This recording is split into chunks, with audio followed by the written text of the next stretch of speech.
episode 132. My name is Dave Hunt, and I'm joined by Michael Swick. How's it going, Dave? How's it going? You seem a little tired, a little exhausted. First softball game of the year, I hear. Yeah, a little beat up. Just had to put this thing on myself. So.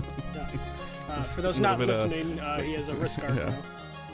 Yeah, a little bit of a, I don't know, tendonitis or something in my wrist. That's what I'm going to blame on my, 6 pop-ups. So. Yeah, being old will do that to you.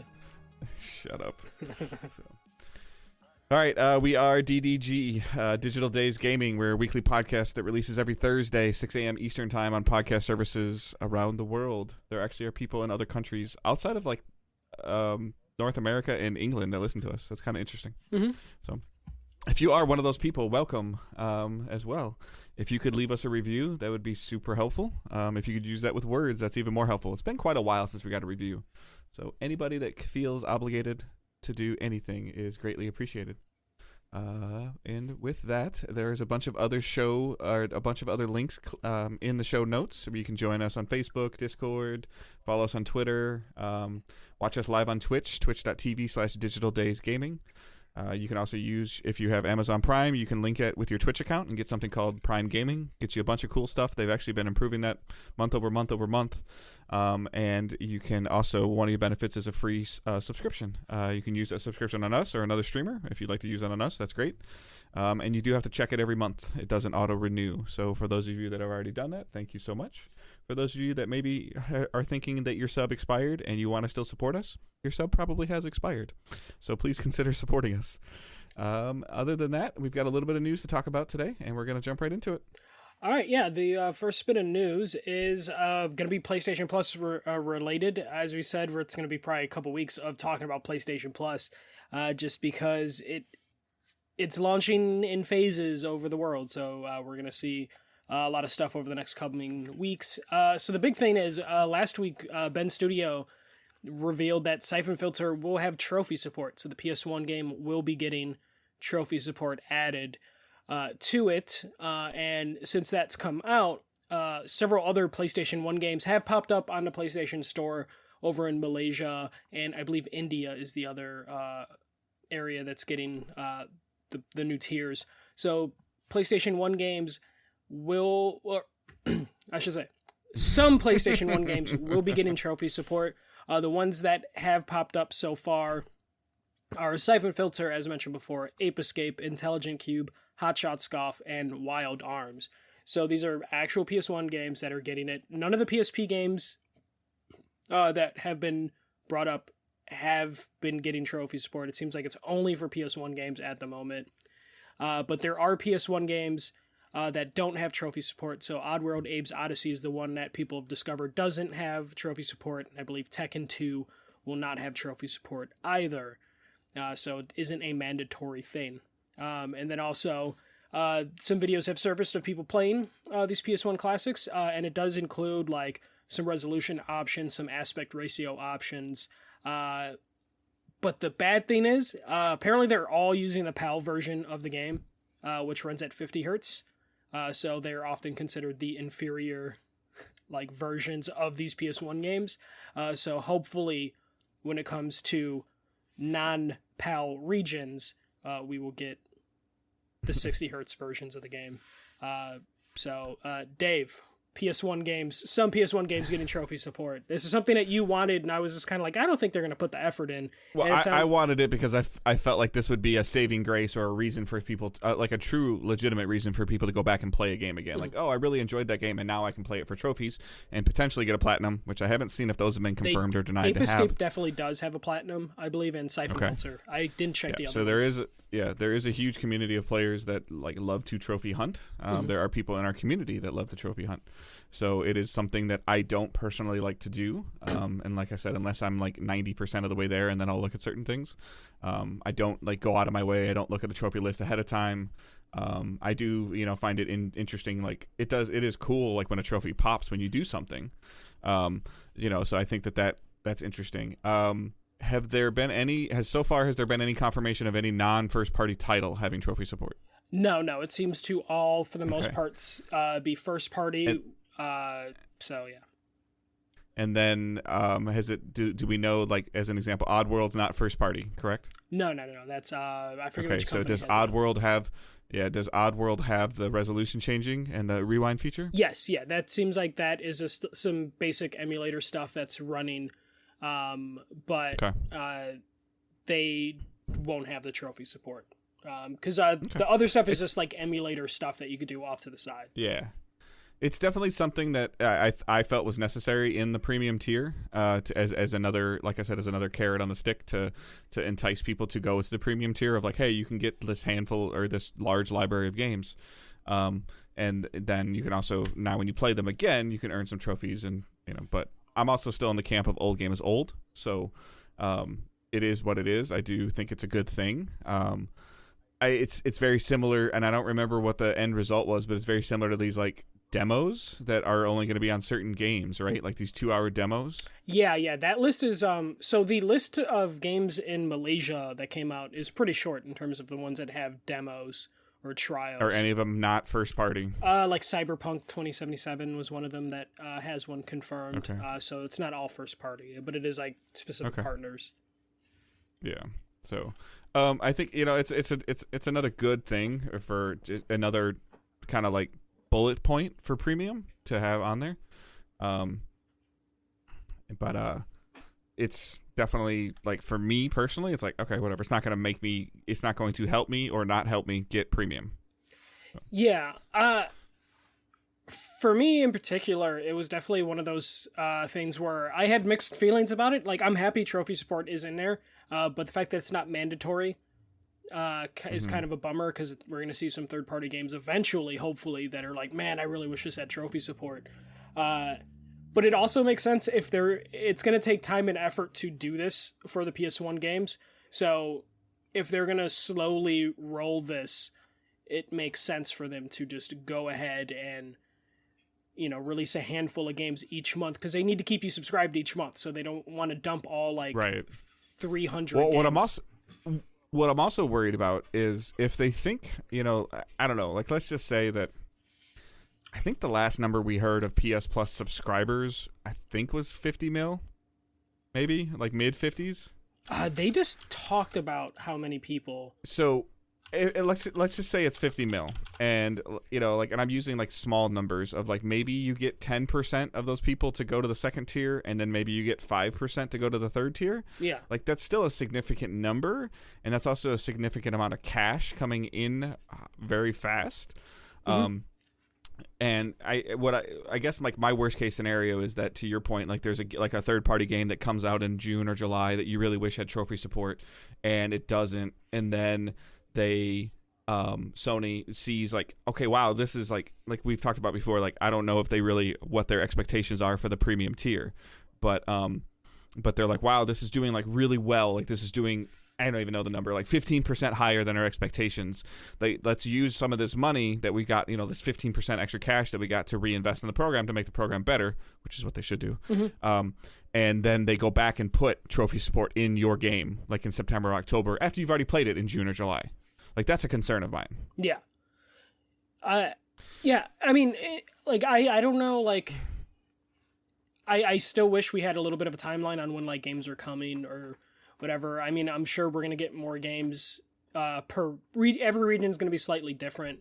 But I don't mind if they, like, promise, like, hey, we're going to add, like, 5 PS1 games to this tier every month. Mm-hmm. And it's like, those have trophy support. Two of them will have trophies or whatever. Or they say in September, like, every game coming on premium, I don't even know what you want to call it, every PS Classic coming to premium will now, from today forward, have trophy support, because Sony starts paying for it. Yeah. Because they see, like they'll have the data. They'll see who is or isn't playing it. They'll see how long they're playing it. They'll see what trophies they are doing. And I'm sure you'll see a significant spike in the games with trophies versus the games without trophies. Like, it's just going to be, there's trophy hunters. This is what they do. Yeah. So, like, I think that'll be super interesting to see how that plays out. I'm also, like, curious as to what, Sony is going to do with the revenue it generates. Like, right now they're talking about, like, we can't, as an example, we can't put God of War Ragnarok on the premium or the essential tier or whatever tier, on tier 2 or tier 3, because we think it devastates sales. Okay, that's your position. But what about 6 months down the road if you have 25 million premium subscribers? Yeah. Like if you have the similar numbers to what Game Pass has, like you should take that money and also invest it into your service. Like it should, like, I don't know if I want to see the success of PS Plus Premium go into making a Last of Us 3. Like, oh, if we didn't have premium money, we couldn't make this other game, or Uncharted 5. Like, I want it to be put back into the service. Similar, whether we think it's good or don't think it's good, to what Game Pass is trying to do. Like, it seems like they take their revenue and try to make Game Pass consistently better every month. And right now, I kind of appreciate the PlayStation model of they just have two different silos. It's like we have our AAA games. The money from those AAA games go into making more AAA games. And then the PlayStation Plus, it's a whole other thing where it's just like, we don't even know how they're going to build that out. But hopefully they build out the classics because they have like 20, 30 years of stuff to build on. So they can really drag this out. And if they put the trophy support into stuff, that would be helpful. The metadata that they will get will probably show them like, oh, people are playing the trophy games more than they're playing the regular ones. And then that might lead to potentially like a slowdown in terms of how many classics come as they have to put work into it, as opposed to them just dumping 20 games on the service. What would you want? Would you want 10 games that are like as an, and again, I'm just using basic round numbers. Would you want 10 new PS Classic games every month with hit and miss trophy support, or would you want 4 to 5 games every month with 100% trophy support? I think I would want 4 to 5 a month if they can hit those numbers, and it'll be like or maybe it's 5 without and 3 with, like, I don't know, like I'm just using like basic numbers. But I want to see this go to the PSP games as well, and then I want to see some other PS2 games added, even if they don't treat them like they did the other PS2 games that have like the full trophy support. I want to see something going from there because I am interested in playing some PSP games because I have a PSP, but I didn't put that much like time into it. So I want to see how those work. I'll be very curious 6 months, 9 months down the line, like if like this blows up and, like all of a sudden they're like, okay, like, cause sometimes like Sony's been in the camp, and whether you agree or don't agree, of like, we like to sell our games. We don't believe in subscription services. We just have our online play service that has a couple freebies attached to it. And then they bring out, like, I don't even know, like if they get 18 million at tier 2 and 15 million at tier 3, and they still hold the 35 or 40 million at tier 1, like that's a lot of cash. Yes. Like when we've always been running the numbers for Game Pass, like whether you're paying $1 or like it's $25 million a month if you're paying $1 a month, like that's a lot of money. And I'd be curious to what Sony's position turns into a year, like when this anniversaries and they're like, hey, it generated this much revenue. Might be just enough for them to put the effort into PS3 emulation. Right, or into maybe other unique day one releases, or we start hearing about them paying for a Gotham Knights game as an example. Or there's so few third parties now that like the games that come to mind sometimes are already owned by somebody else, but I don't even, like a Grand Theft Auto, like what would it take, like and now Sony might have this briefcase to go to Rockstar and be like, okay, what would it take? Like, give us a number. And like, oh, we can, okay, that's not terrible. And if we get it, we get this much more. And like, I'd just be really curious what their position is, because they've kind of drawn this line in the sand of like, we believe that you pay for games day and date, which is fine. And it's okay. Like, they're getting their games out day and date. Microsoft's not right now. But I'll just be really curious if this is something that ends up like, blowing the doors off and they can't ignore it. And that's going to be... We got this many subscribers without even trying. Yeah.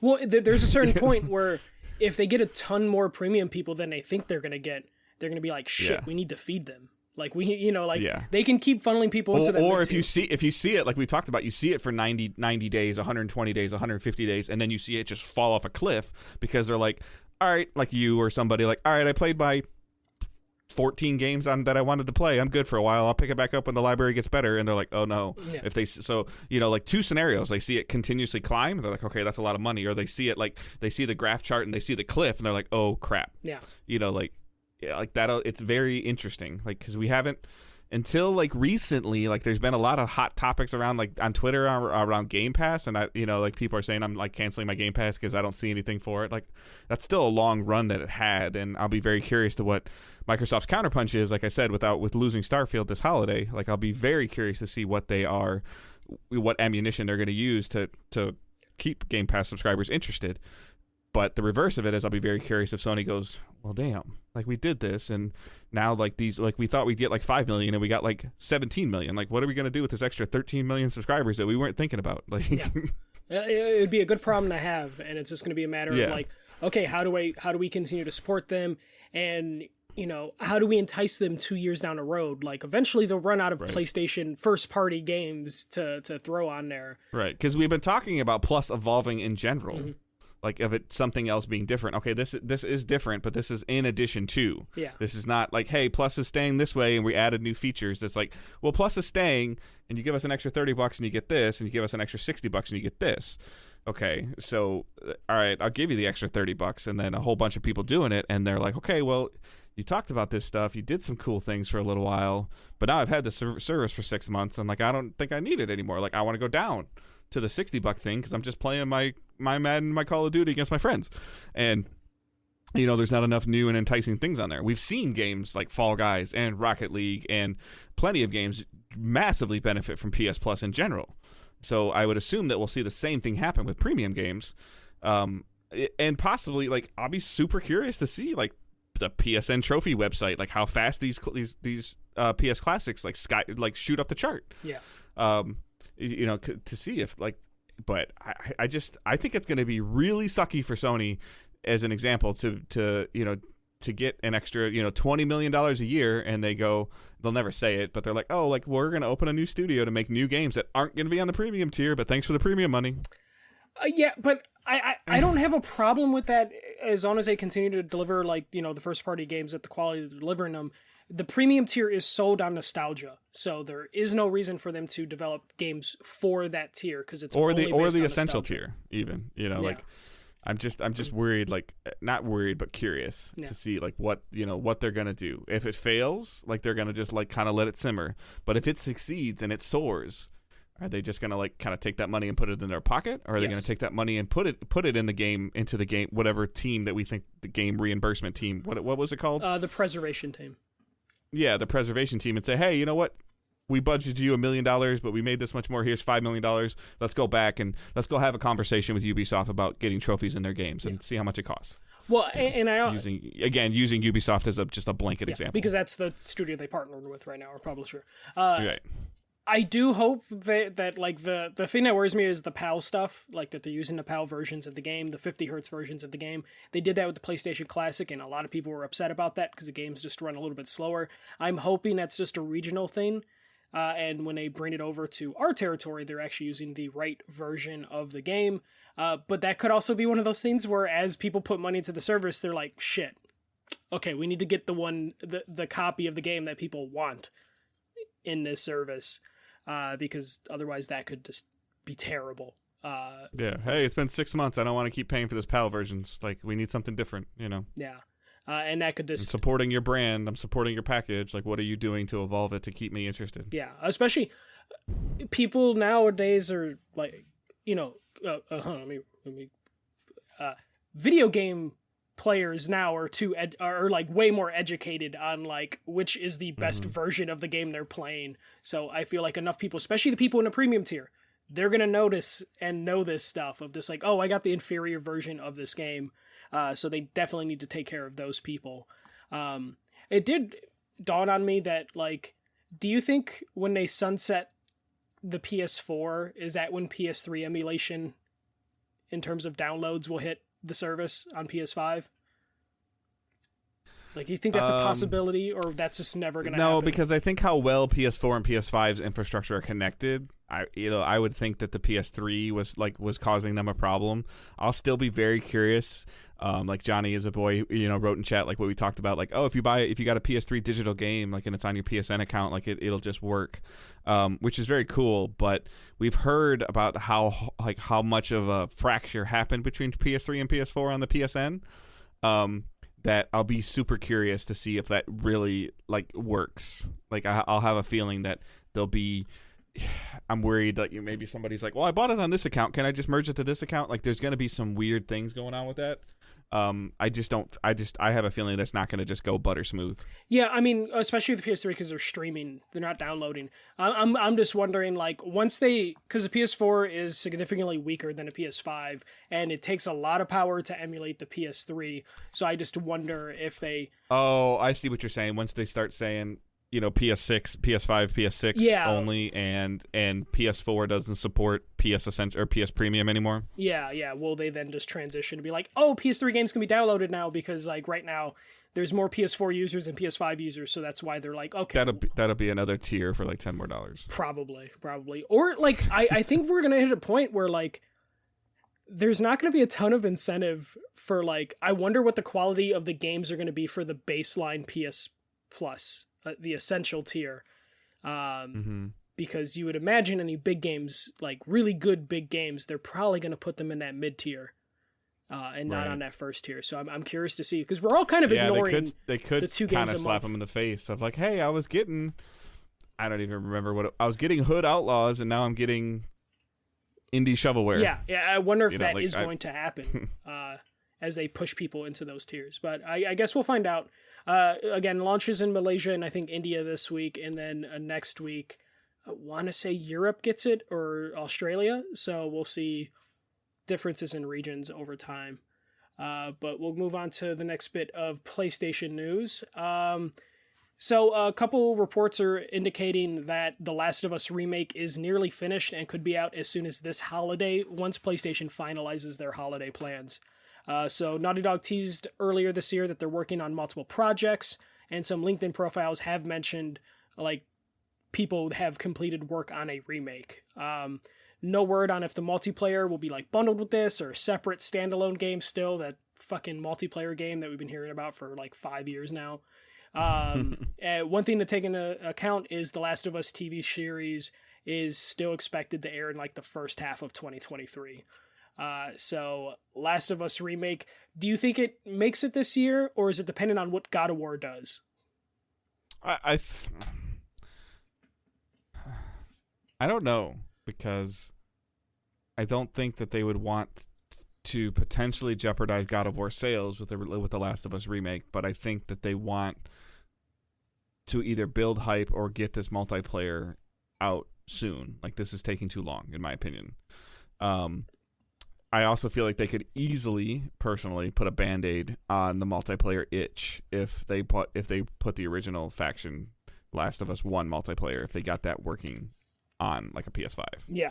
Working well.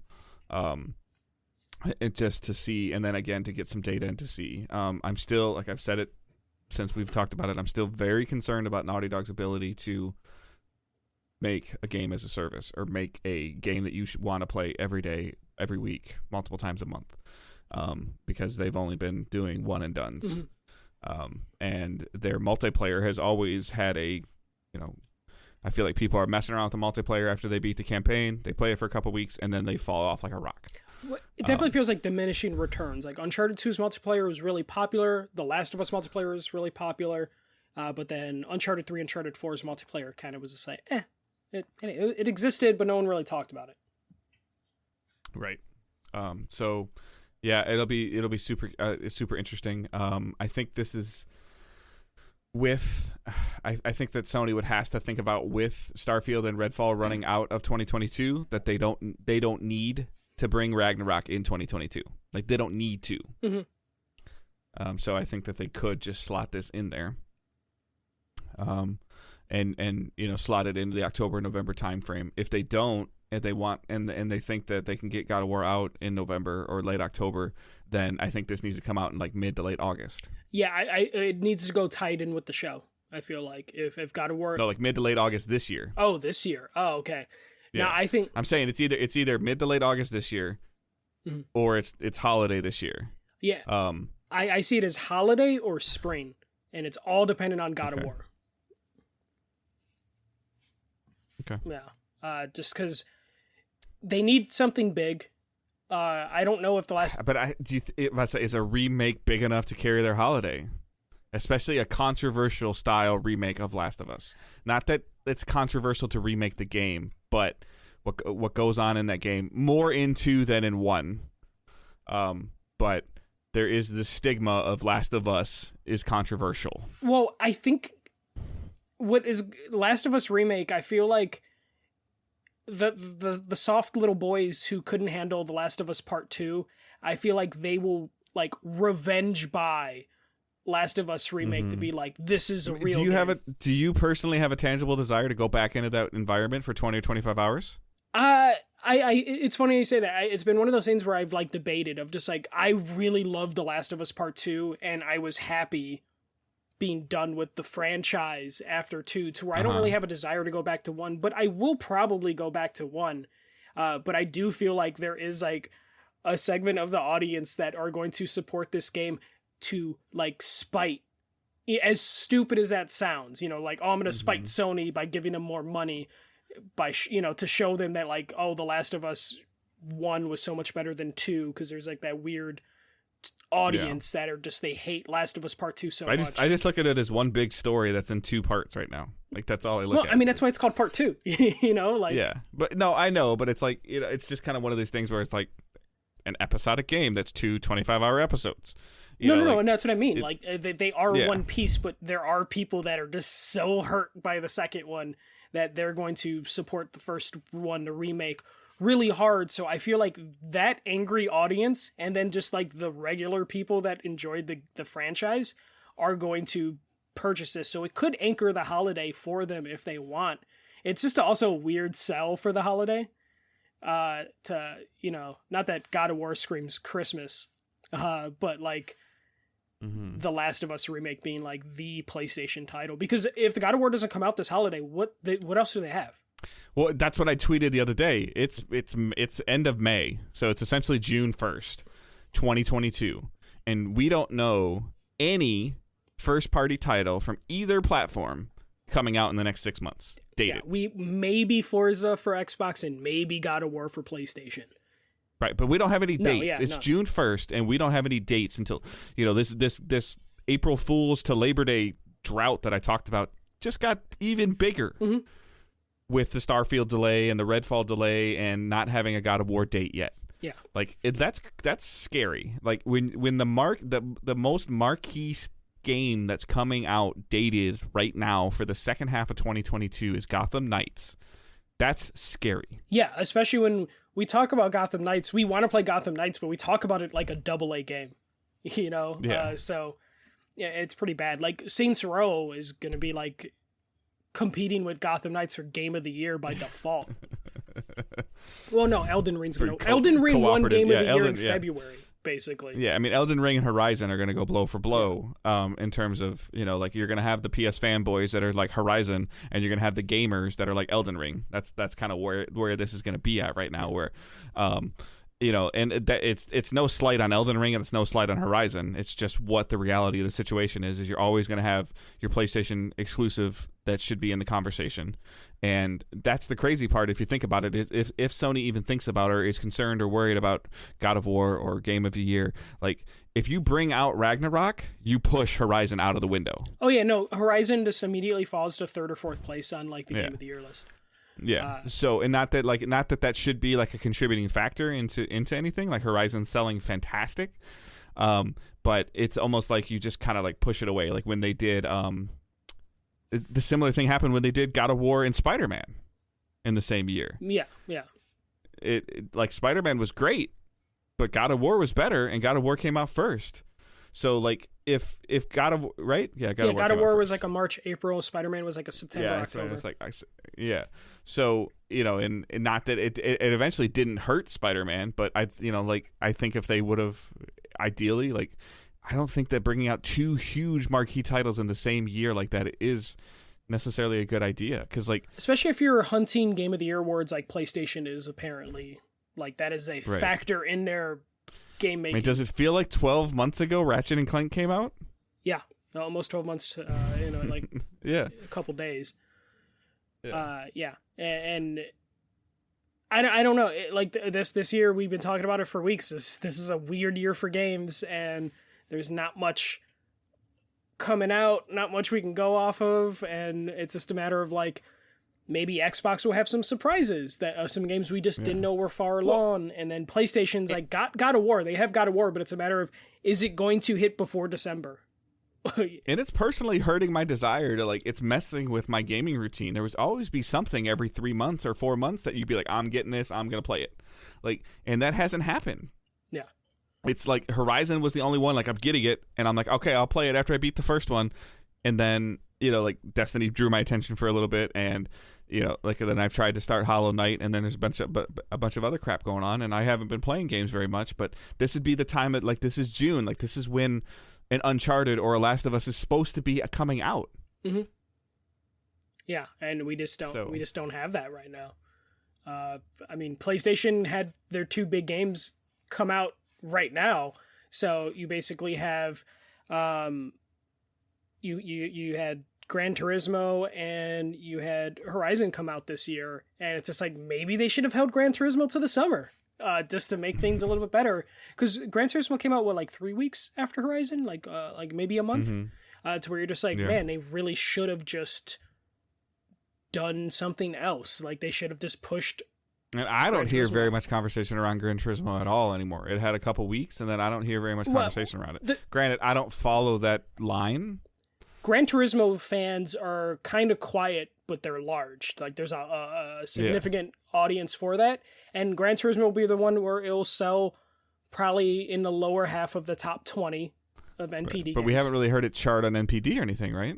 No, it charted. It was in the top 5 its first month. Okay. I didn't check to see where it fell from there. But it's going to be consistently in the top 20, but it's never going to be like, oh shit, Gran Turismo is number 1. I don't know where, like, we sometimes I think you get your first 6 weeks of sales of Gran Turismo, and then it's definitely huge diminishing returns. Yeah. You get those players that want it, and you know what they want, and similar to, it's a racing franchise, and I know it's kind of a sport, but very similar to a sport. Like, you get that you get the NBA, like, season starting, you get 2K coming out, you get the huge launch of all the NBA fans that want their 2K game.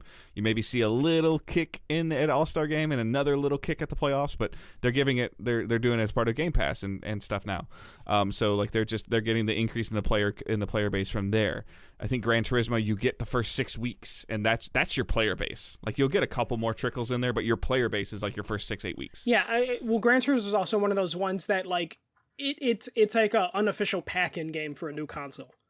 You know, because like, you're gonna people. But I'm saying, you don't see somebody like go in 11 months later and be like, oh, I should go pick up Gran Turismo and check it out. Like, either they're getting it when it comes out in the quarter it comes out, or they're not. I could also see Gran Turismo popping up again around the holidays, because if it's on sale, sure, but they don't have the track record for doing that. I think regardless, even if it's not on sale, I think Gran Turismo, being a sports game, if you're getting a new console, it's just kind of tradition of, like, I need a racing game with this new console, because that's usually how you can tell, like, how pretty a game or how powerful a console is. So Gran Turismo will have its time again around the holidays.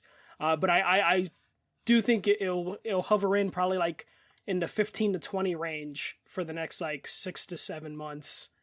In the, like, the NPD top 20s, and then we're not even considering Europe, which I'm sure that is its biggest market. Right. That it'll probably consistently do well there. But yeah, maybe Last of Us Remastered this holiday, maybe not.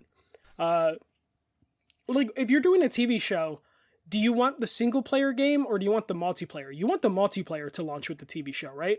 Because if you do the single player game, that's going to conflict with the story of the first season. I think that it depends on what type of or kind of storytelling arc that they're going to attempt to unveil in the multiplayer. Does that make sense? Yeah, it depends. There has to be some kind of pull in there.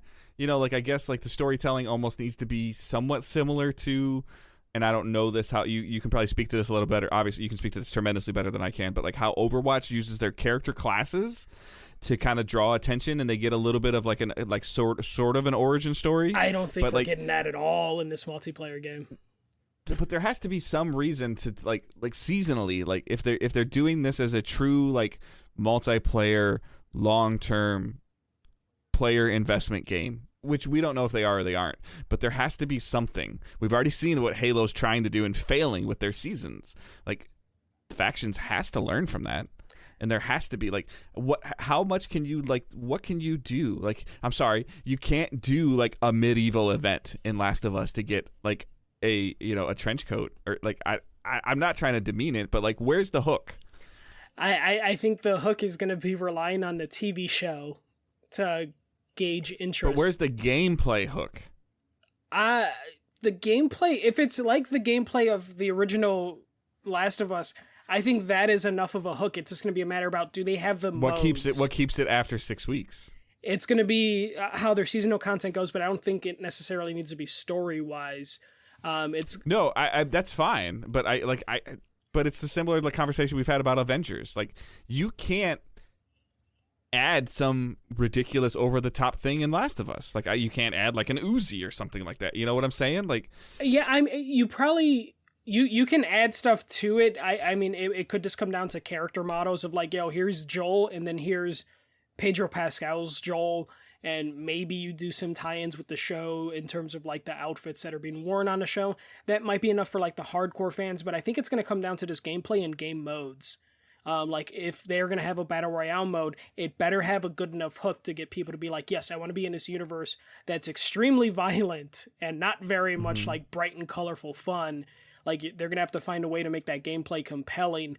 But I don't necessarily think... Yeah, because it doesn't sound... Not to cut you off, I'm sorry. Yeah. It doesn't sound fun to me right now to be playing a battle royale of Last of Us faction style and worrying about 10 other players, and I go into a house and it's fungus invested and I'm trying to like hinker down in the house to craft stuff and I get attacked by a clicker.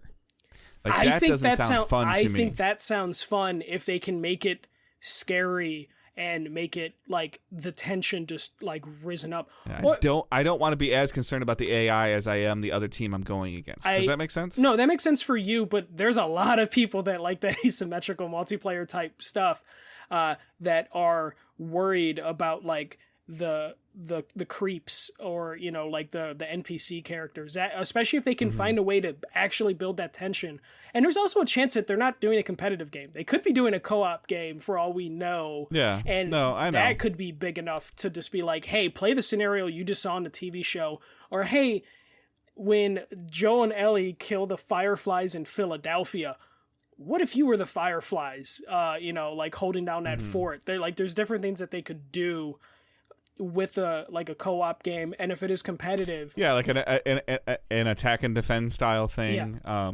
But I just kind of look at some of these games as a service, and not saying that they're going after the Fortnite crowd, but Fortnite's in the process of almost like simplifying their game with like the heavy push for like no build. Yeah. And I'm just kind of like I don't think a tower defense style Last of Us factions is gonna have longevity. That's all. Yeah, I mean, but there's still like a big market that likes zombies, and zombies is literally like just board the windows and shoot the zombies when they break through the windows. It's gotten more complex. I think that's I'm with my 4 buddies doing it though too. And it could be that. Yeah. And then if it's you're with your 4 buddies doing that, and then there's also 4 people on the other side of the map that are potentially going to come after you. That could be very interesting in terms of like having to fight like the very scary elements of The Last of Us. Especially you've played The Last of Us. Usually you don't mind the clickers. It's when you have to fight another human and that game gets really intense. So if they can somehow recreate that with the multiplayer thing, that could be huge. And I feel like you would want to line that up with the TV show, especially if you can tie in, like, play the scenario you just saw in the hit popular TV show this week in the multiplayer, as opposed. No, it's definitely that's an enticing enough like loop of this and but if you're gonna do something like that, maybe this is controversial. I don't know, whatever. Like it has to be free to play. I think it is going to be free to play. I really think it is going to be free to play with bonuses if you like own The Last of Us Part 2 and The Last of Us. Yeah. Like, but I'm just saying, if you're going to advertise this at the end of your HBO at the end of an HBO airing of like, hey, what do you want to do this differently? Go on PlayStation and do it. I think we'll get a free. It has to be free. Yeah, I think it is. I think that's what's taking so long, and I think this game would have been out if they didn't like buy Bungie. Like, I feel like you buy Bungie and you're just like, okay, Bungie. Like, here's a year. The crazy part is like that Bungie deal's not done yet. So no, like, I'm sure that I think it's gonna be closed soon, but I'm sure they've already started to talk. Yeah. So I mean, it's just a little like it's worrisome though if there's something fundamentally wrong at the core, like Bungie finds out there and goes, hey, like again, like our data shows that ain't gonna work. Like it ain't gonna work at all. Then that's a huge retooling, which could make it, even to your point, even delayed longer. Yeah. Like, so where you run away, like especially if you just bought Bungie and you see something like where Bungie walks up there and is essentially playing Jenga and goes, hey, this brick at the bottom, like this isn't going to work. And you pull that brick out and the whole tower falls down. Like you got to start again. Like you don't have to start over completely, but like changing like a gameplay loop or a loot deliverance system is fundamental. Well, yeah, but I could totally see PlayStation be like, yes, we'll delay this because we promised to have like 10 games as service games in 4 years. And then if you're HBO and Sony's like, we can make this multiplayer game, but we need you to delay the show a couple months, HBO would probably be like, yes, okay, yeah, we'll totally delay this show a couple months, because HBO's just always kind of been that company. To just be like, do what you got to do, especially now with their new owners who are probably like... Okay, but circling back to the beginning of this conversation, then, if that's true and they want to delay, if they want to release this Factions game, you know, do you just release the remake by itself and charge $70 for it? If you're Sony, yeah, you probably do that and get away with it. As your marquee holiday title. Yeah. I think they could... That's not enough. That's not enough for me, but... It depends on how deep the remake is. Like if it's like, hey, this is the first Last of Us game, but it looks like part 2, I feel like that would be big enough, because I don't know if you've looked at part 1 in a while. I haven't. It looks rough, especially compared to what you saw in part 2. Yeah, I like, as an example though, like Angela loved Last of Us, and I don't know if she would want to sit and watch me play it again. Well, that's the tricky situation they found themselves in, is because those games are so intense and like long that it's just like, it's not Uncharted 3. Yeah, it's not a popcorn where movie. there's like a lot of there's sections of the first game where you kind of have to put the controller down and be like, fuck, did that just happen? Yeah. I still show people the opening, like on YouTube or whatever, of like, hey, this is why I like video games, because like this happened, and then you get to kind of go. Then you get to play him and go through the rest of the story from this first 7-minute cutscene, and people are like, that's really cool. Yeah. You know, like, yeah, but I don't know if I want to live that again, because I already kind of know. And that's the thing that Sony's gonna find them in, is they're gonna really test to be like, can something this emotionally draining be like actually replayable for the vast majority of people? We're talking almost 10 years now, right? Like if it comes out next year, you're talking 10 years, right? Yeah, I think 2011, and then the remake came out in like 2014 with the PS5 or with the PS4. Yeah. So. All right. Last bit of news. EA was almost acquired by Comcast Universal, and they're currently seeking suitors. So the news outlet Puck, which I didn't hear about, but enough like people said like it's a legitimate site.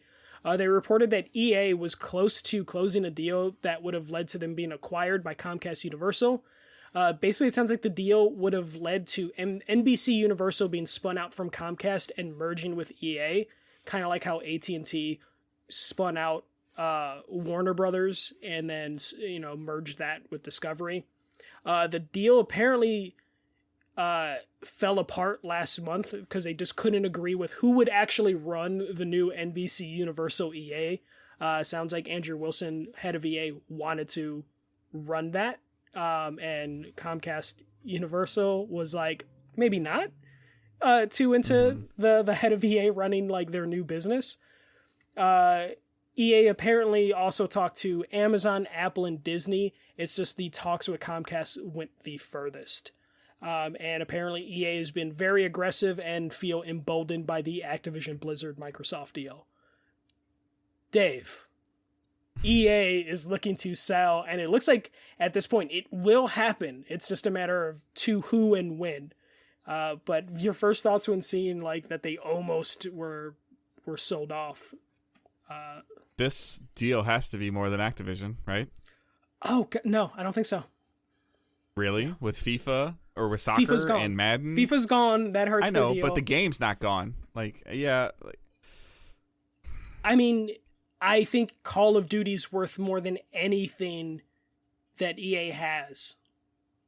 It is. Like, we know it is because it's like the number one best-selling game every month. FIFA sells well, and it's usually in the top 10, but it's not Call of Duty. Yeah, but FIFA's microtransactions destroy everything. Does it, though? Because Call of Duty's got some microtransactions, but there's also multiple Warzone. Call of Duty games every year. Or if you consider Warzone.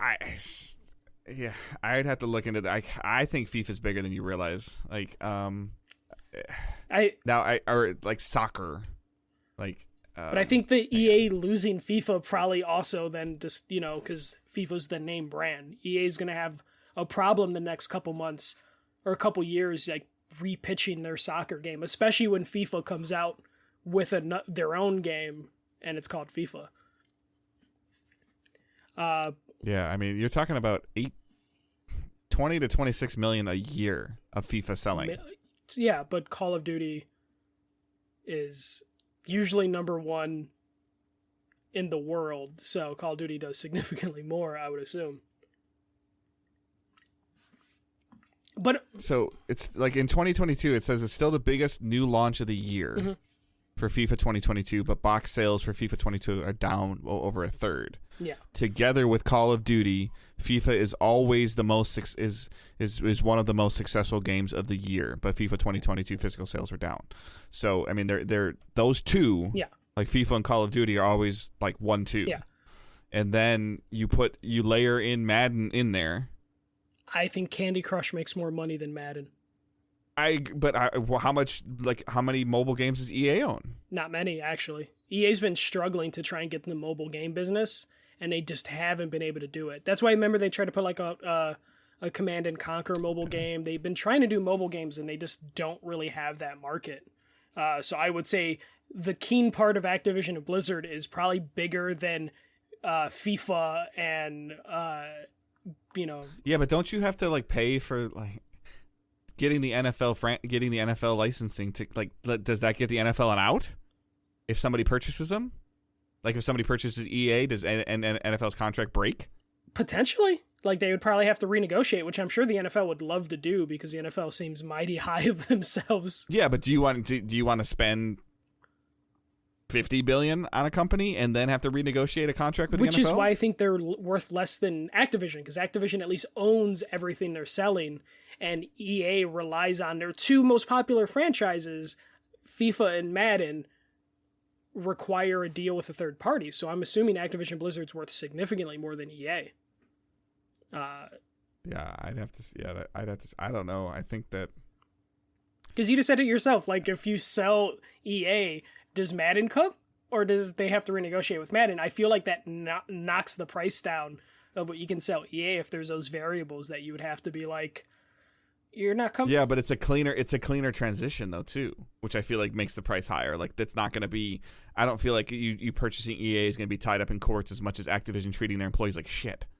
No, I think EA. Well, I think now EA is going to get tied up in the FTC and court because the government's like, why is the video game industry consolidating so hard? So I feel like I could totally see Comcast pulling out because they're just like, the Activision Microsoft thing's not going well. I don't know if we want to get involved in this right now. So I think that would play a part in it as well. Yeah, I mean, I get what you're saying, but I think that the Madden Ultimate Team and the FIFA Ultimate Team data they have, like, I think that's worth more than you think. No, like I definitely think that consistent microtransaction data, like, is worth a lot. Because what did Activision Blizzard sell? 67 million? Almost 69 million? I wouldn't be surprised if EA's, or not billion.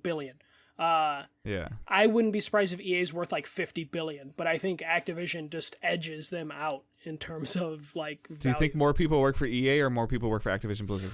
I don't know too much about how many people, because remember EA's like consolidated.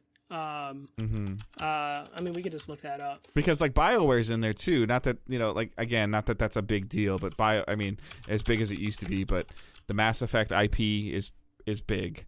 There's some heavy hitting IPs that would be coming along, as well as I'm sure there's stuff that I'm surprised that EA owns or partners with. EA's and stuff, like a little over 10,000, and Activision's just under 10,000. Yeah. So like your employee retention, I think would be more important with EA than it is with Activision. Because of like the sports engine and the sports and the scanning and what they're doing in order for them to continue to release the game every year. It's the same reason that we don't see somebody making another baseball game and MLB forcing Sony San Diego essentially to go multi-platform, because they go to somebody else and say, hey, we want to give you the MLB licensing deal. They're like, do you know how fucking long it's going to take us to scan stadiums? Well, which is why the only MLB the show competitors are like the RBI baseball thing, which is like more arcade. But it's the same thing. Like whoever Tribian, whoever makes whoever makes Madden, like they have all those scans. Like all they have to do is like scan the rookies, or you're building a new stadium. Okay, let's go scan it. Versus like, okay, we got to go scan 35 stadiums or whatever, 33. Like a new company trying to do something. And I think that carries some financial weight of like, if I'm purchasing EA, like I want your soccer team and I want your NFL or your Madden team, and I want them to stay. And I think that costs, because we saw how much of the $7 billion for Bungie was in employee retention. A lot. The $3 billion. Yeah. Yeah. I just think EA just being so attached to licenses definitely hurts them in general, especially if you're Comcast and you're looking at EA and you're like, okay, so your FIFA contract's up, cool, fuck, okay, I guess we'll just put money into building a new franchise. Okay, your Madden contract's up in 2 years, fuck, we're gonna have to negotiate that. Oh, you have an NHL license you guys barely use? Oh shit, okay.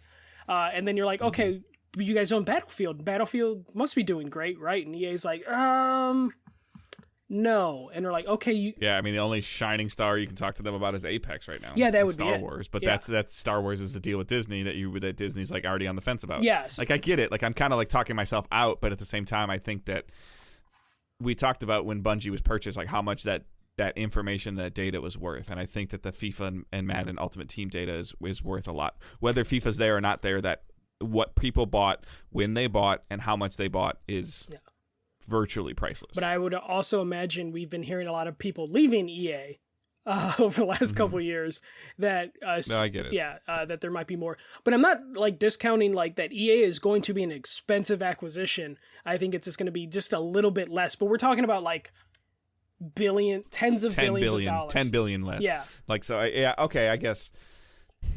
EA's over 50, but under 67. Yes, yeah. I would say EA has to be just a little bit, just because of how everything is. Like with them, all their deals set up right now are like all their major stuff. Like their top 3 things that they develop are is FIFA, Madden, Star Wars, and they're all licenses that could be pulled away at any time. Especially now. Yeah, I guess I'd have to really look and see what properties EA actually owns outright. It's like they have Sims, which is a big franchise, but they've kind of like they've mistreated that fan base like over the last couple years. And then I also kind of feel like BioWare, that fan base kind of outgrew itself. That fan base is very hungry, but they're a very angry fan base because like EA just doesn't respect them. Despite the amount of money they put into it, the fans put into it. And then you have BioWare, but like honestly, BioWare is just a name. Like, right. DICE is just a name now, which is why they're moving everything over to Respawn. So I would just imagine the engine too, though, like which they've been moving away from Frostbite. I know, but Frostbite still, potentially. I don't know. It'd be super interesting because like their PGA stuff is it's not even called PGA anymore. It's just like they don't even have that license. They still make the golf game, Club? but did they buy the golf club franchise? I think so. Yeah. Yeah. Oh, they do own all the racing games now that they bought Codemasters not too long ago. Codemasters. Yeah. So. I don't know. It's crazy, but this makes it sound like this deal will happen. Do you think we see EA sold before the end of 2022?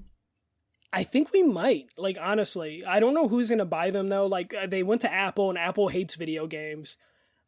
Disney seems like they just are too controlling. I maybe can see Amazon, which would probably be the worst case scenario, because Amazon will then just make EA exclusive to Luna, or whatever the fuck their gaming service is called. Because I think it's out of the price rate. Microsoft can't deal with, like, acquiring someone right now, and then I don't think PlayStation has that money. Yeah. So I don't think Take-Two? PlayStation wants to. I don't think PlayStation wants to absorb that much sports. No. I think that the San Diego studio would have a fucking meltdown because they would probably just like dump all the sports onto that studio. I'm gonna throw this out there.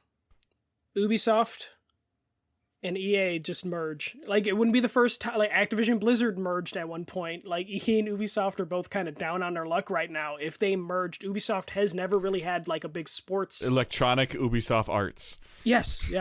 Ubisoft Arts would be fine. I could see that merger happening, though I see like maybe like a Take-Two merging with it, and then you can have all the sports franchises together under one umbrella, as horrible as that might be for the consumer. Because, you know, at least the 2K games look pretty. You know, they can bring that tech over. But it sounds like, it also sounds like EA's looking to merge. Like, they don't want to just sell off. They want to merge with a company because Andrew Wilson still wants to be in charge. So, yeah, I don't know. It's pretty crazy. At least I thought it was pretty crazy. Interesting times. So did you, and I know you didn't put this on here, but I mean, we can talk about it super quick if you want to, but did you see the news today of supposedly like Microsoft turned down the Marvel contract? Yeah. So, there's a book that just released. I forget what the book is called, but in 2014, Marvel went to Xbox and is like, do you want to be the exclusive developer of like Spider-Man and stuff? And Xbox was like, no, we're going to focus on our first party games. And then Sony didn't even hesitate and just fucking jumped on that. Holy shit. Does Phil Spencer probably regret that based on their first party output? But I think it, like, people giving him a bunch of crap, like he'd only been in the position like a year, maybe a little bit more, and it was bad. Like it's bad now with their first party support. But it was even worse then, like way worse. And I think he's kind of one of those things where like, I can't in a right mind take on this big of a franchise, but I don't even think I can get a studio that can get a game out. That's what I was going to say. Like, did he realistically look at his studios and were like, who do I give Spider-Man to? I think history would have changed and Microsoft probably would have bought Insomniac. Because they had the deal with Insomniac for Sunset Overdrive at that time, and they used that tech to make the Spider-Man game for PlayStation. So I wonder if they did accept that deal, do they buy Insomniac? It's just one of those things where I love like the media, like social media. Look at how dumb it was. Okay, well, Netflix went to Blockbuster and said, hey, let's talk. And Blockbuster's like, F you. Yeah, it happens all the time. That looks bad now. Yeah. Yeah, so it's, there's a decision you have to make, and who knows how much Marvel, how much money Marvel wanted, and at the time, Microsoft's probably like, no. Not even Phil Spencer, but Microsoft, his bosses are like, no. Yeah. Or Phil Spencer's like, yeah, that'd be cool, but I can't do it justice right now. Yeah. Because I'm sure the deal was like, it's like the movie deals, like, where it's, here's the license. You have this many years to put out a product. Because that's what happened with Fox lost Fantastic Four because they didn't put out a movie in enough time. So Marvel could have went to Microsoft is like, you need to put out a Spider-Man game within the next 4 years. And then Microsoft is just like, shit, we don't have studios to do that. Yeah. And I'm not shitting on Sony when I say this, but if this is true that this deal was signed in 2013, 2014 for this Marvel deal, and I'm probably going to get crap for this, but it's 2022 and they've released 2 games. Technically 2.5. The remaster. What? Oh. I was going to say 1.5 because Miles isn't, it's a 10-hour experience. Miles is great. Miles, in my opinion, is better than Spider-Man, story-wise.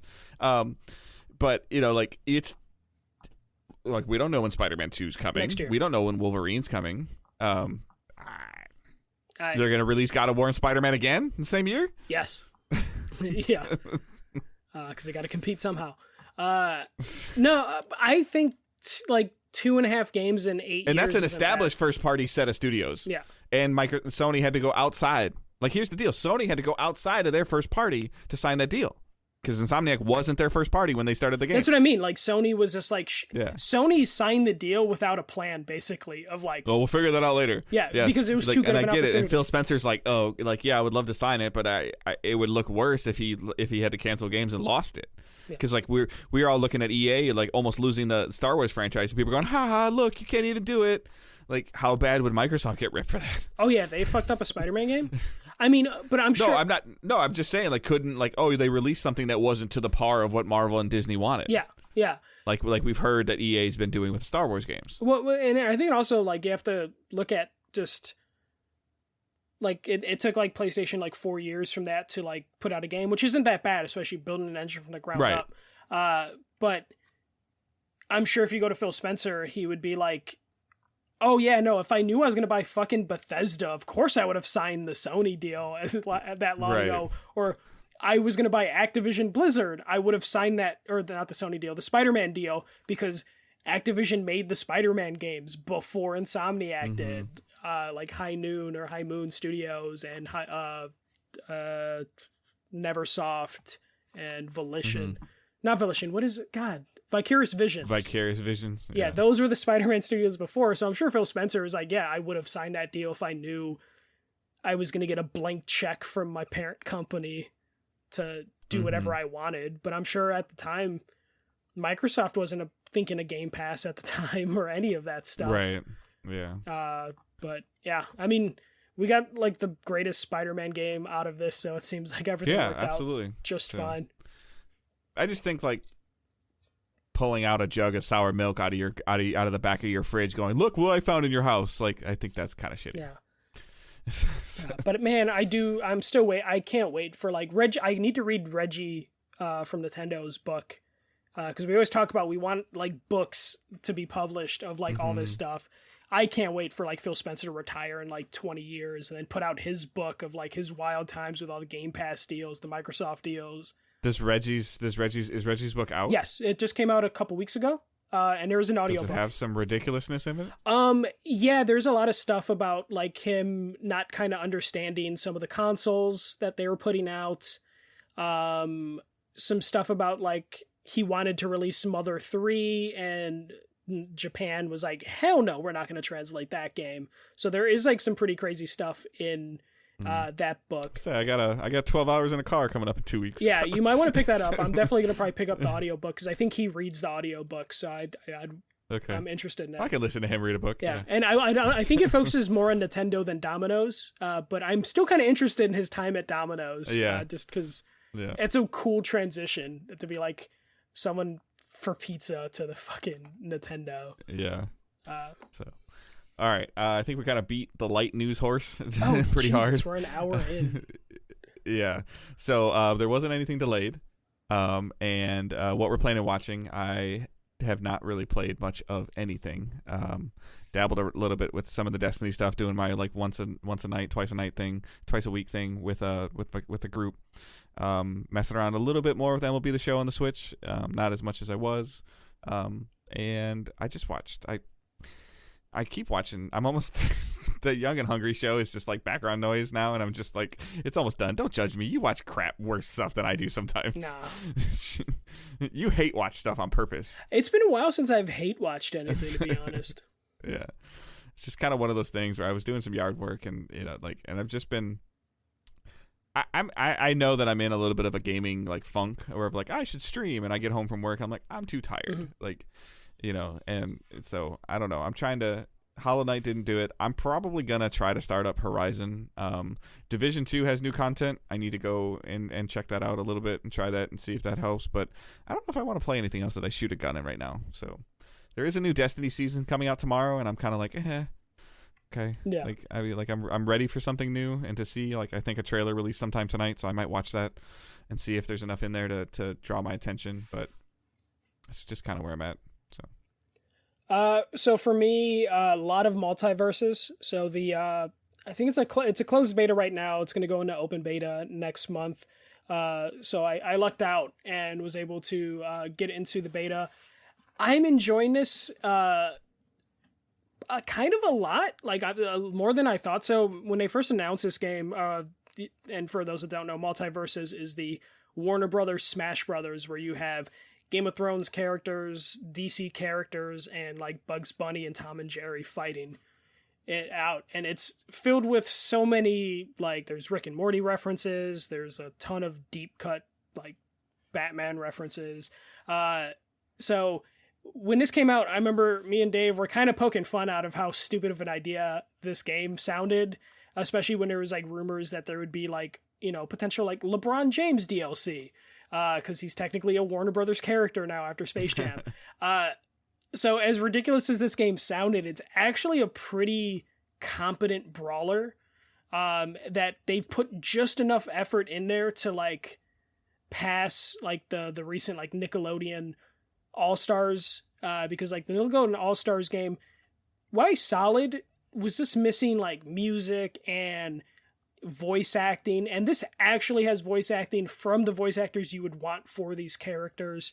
So, you know, like they have Maisie Williams actually voicing, doing the voice work for Arya, and I think you have Kevin Conroy doing Batman, you have the actual Steven Universe cast doing their characters, so it succeeds in that aspect. The main focus on this one is like 2v2, so actually working with someone to defeat your opponents, and because it's a Smash Brothers game, it's just knock the other characters off the map.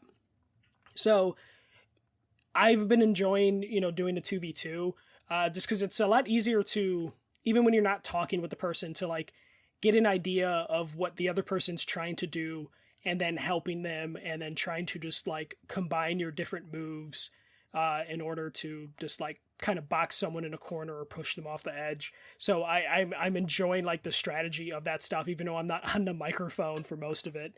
And I did enjoy the like there's like a free-for-all where it's just like, you know, 1v1v1v1, and I enjoyed doing that for a while to like learn the characters, because like most of the characters, there seems to be just like a few different types of characters, like in terms of like their class, if that makes sense, because you have like the melee heavy ones that kind of like have a sword or a shield, and then you just have the ones that are a little bit more crazy, like Jake the dog from Adventure Time plays like Kirby because he can like transform into things and like pull different objects out. So there's some strategy for like the different type of characters that you're using. So I'm enjoying like learning that. Like right now I'm maining Wonder Woman because the shield bash that she uses is pretty damn effective for pushing people off the corner. There are like, this is supposed to be free to play when it comes out, right? Yeah, free to play. So basically you're just like earning currency when you play it by doing like daily tasks or by winning matches, and then you can use that to buy like emotes and costumes, and then buy other characters. Since it's the alpha, you can't use real money on anything, thankfully. So I'm actually really enjoying it. They're like, it's, for some reason it was easier for me to understand in Smash Brothers, because like even to this day sometimes I'm playing Smash Brothers and I'm just like, how the fuck do I... What the hell just happened to me? Like, how do I do the thing that like that I'm supposed to do? And this one, it's just like, hey, here's their health number, and the higher it goes, or like the more damage they take, the further they fly off the map. So you got to be fucking careful when you're like at 200 damage, because someone could just punch you and you'll just fly across the map. For some reason, that clicked better with me than when I like play Smash Brothers or Nickelodeon All-Stars. There are like perk systems, so you do like, as you level up your character, you unlock abilities for your characters, but they're not, I shouldn't say abilities, they're just like boosts. So like plus 6 damage, and then if your teammate also has that ability or that boost, you know, you get a multiplier for both of you. So there's some strategy if you're doing like the 2v2. A multiversiplier. Yes, a multiversiplier. So I don't know. Sorry, could resist. It's pretty fun. I don't know like how long this can hold my attention, because, you know, like you need like a Smash Brothers kind of ruined this type of thing for a lot of people, especially like there's 84 characters I think in Smash Brothers Ultimate, you know, and like right now there's like 12 characters, and they can add so many more to it. But you already, because there's only... But is a new character addition going to take you back in 6 months? Yeah, and is it going to be balanced enough that you're going to see like a good range of characters? Because already right now, over the course of a weekend with like 10 or 12 characters available, I'm kind of seeing the same characters over and over again as a community. It's just like, okay, we want to play Shaggy. And I'm about to say, I think I read something that Shaggy's like kicking ass. Yeah. And so it's just like every match, especially when you do like the free for all, sometimes I'm going into a match and there's 3 Shaggies and it's just like, shit, okay, we're already here. And I think that the interesting part about like the initial hook of Smash Brothers was like Mario's gonna fight Link, like, you know, like, and it's like, okay, like, does that carry the same weight as Batman beating up Scooby-Doo? I don't think so. To a certain point, but they have Arya Stark from Game of Thrones in this.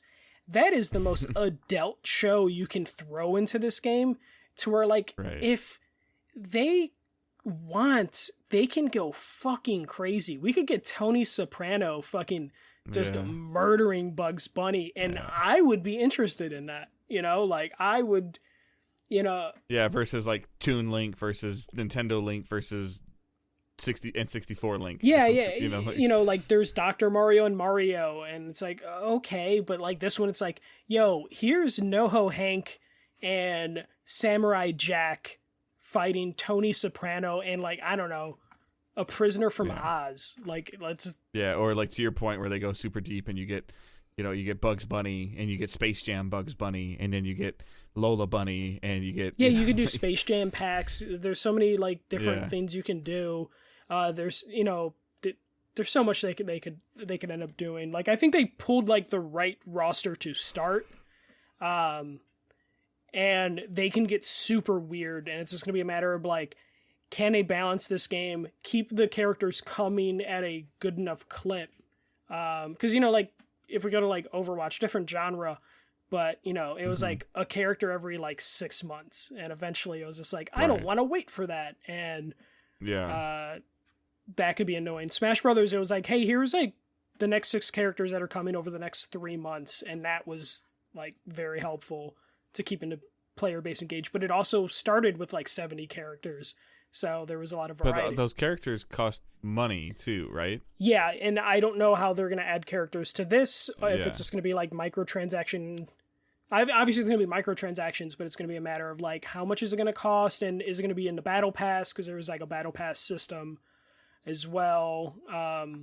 Because like right now, it's like 2,000 coins to unlock another character, and I was able to get 2,000 coins within like a couple hours, so it wasn't that difficult. Yeah, but I think that's on purpose. No, I know, because it's the beta. They want you to test it, so it's just like, we'll see where that balance goes for this. But I don't know. I'm enjoying it. Like, I don't want to get too excited about it because it could go terribly wrong, or like the balance could be completely broken. But like, for something I did this weekend, I actually had a lot of fun with it.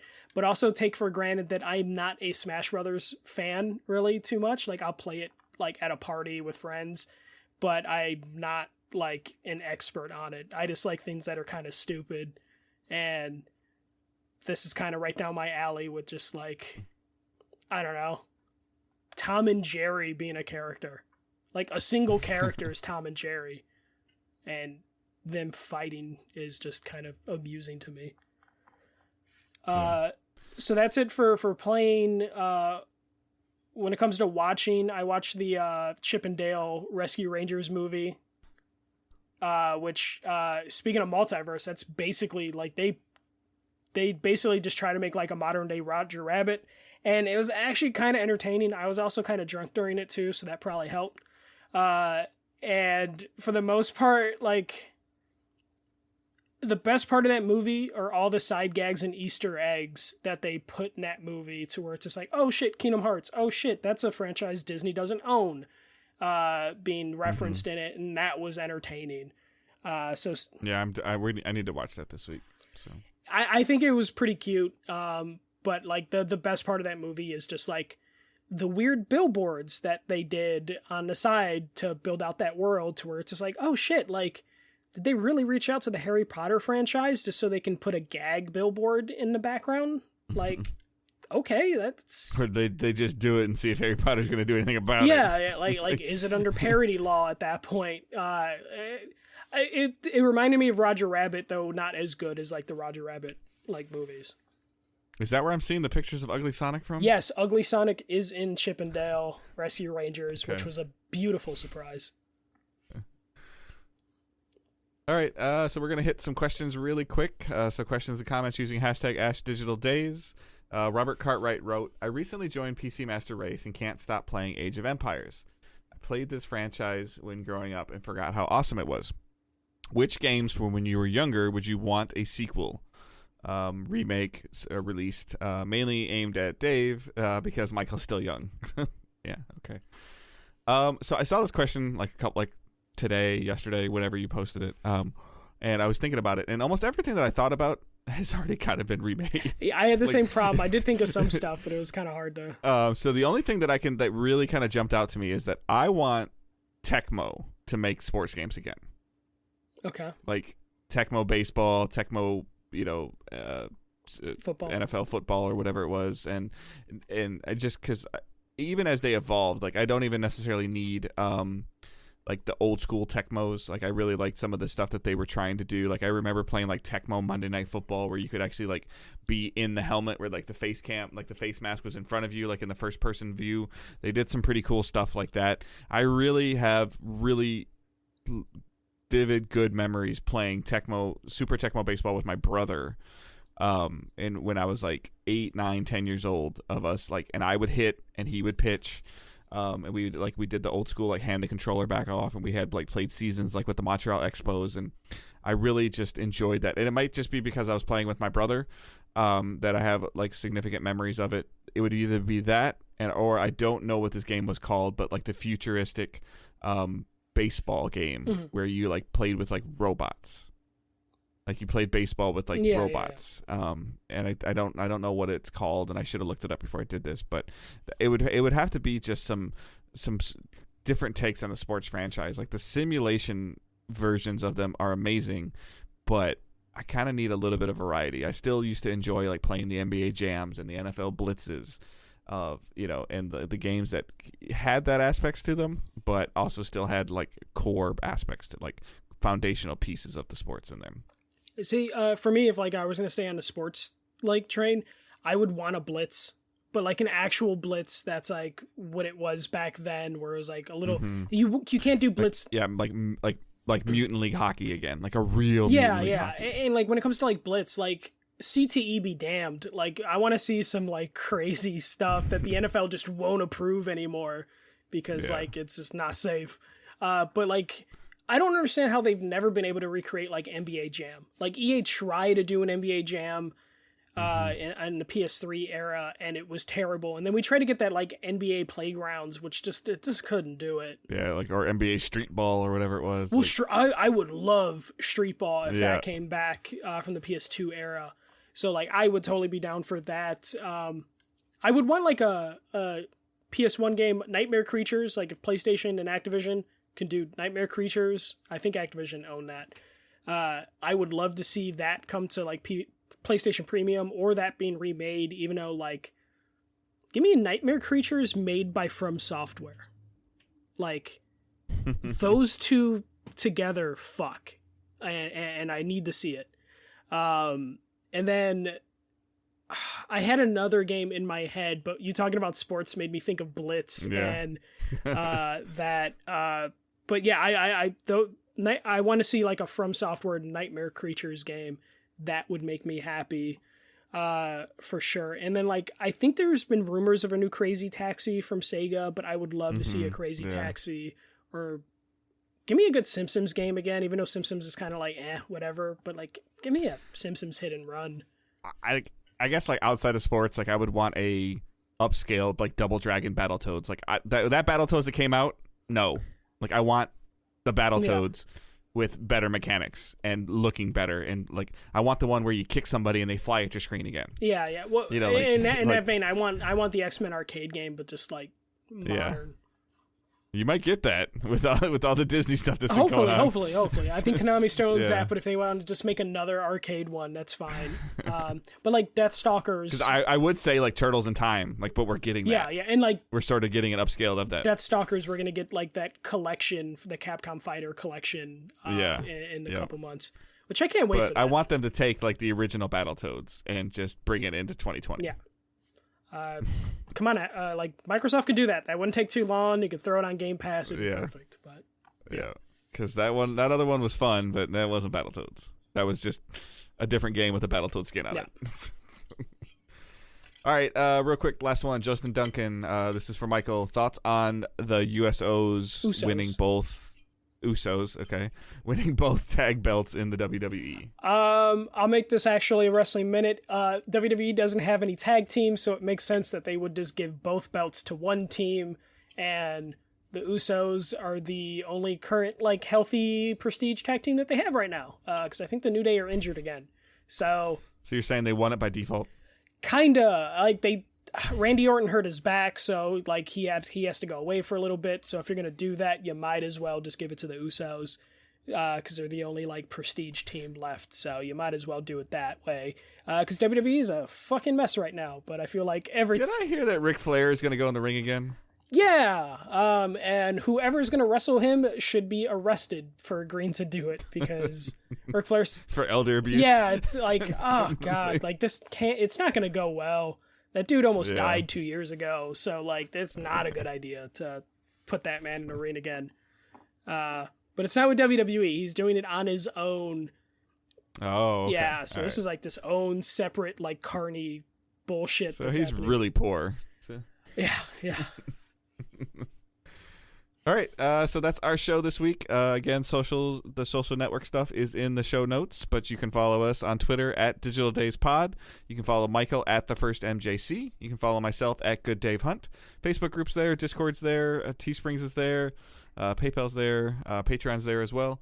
So you can check those things out. Again, just consider like leaving us a review. That's always super helpful. If you're watching us on Twitch, thanks for hanging out. Please subscribe if you haven't subscribed on Twitch. That helps us out also. Those are all like kind of like free ways or small incremental ways that you can help support the show and help us grow our community. So without further ado, I hope everyone has a great week and keep moving forward. Don't be a dick. See ya.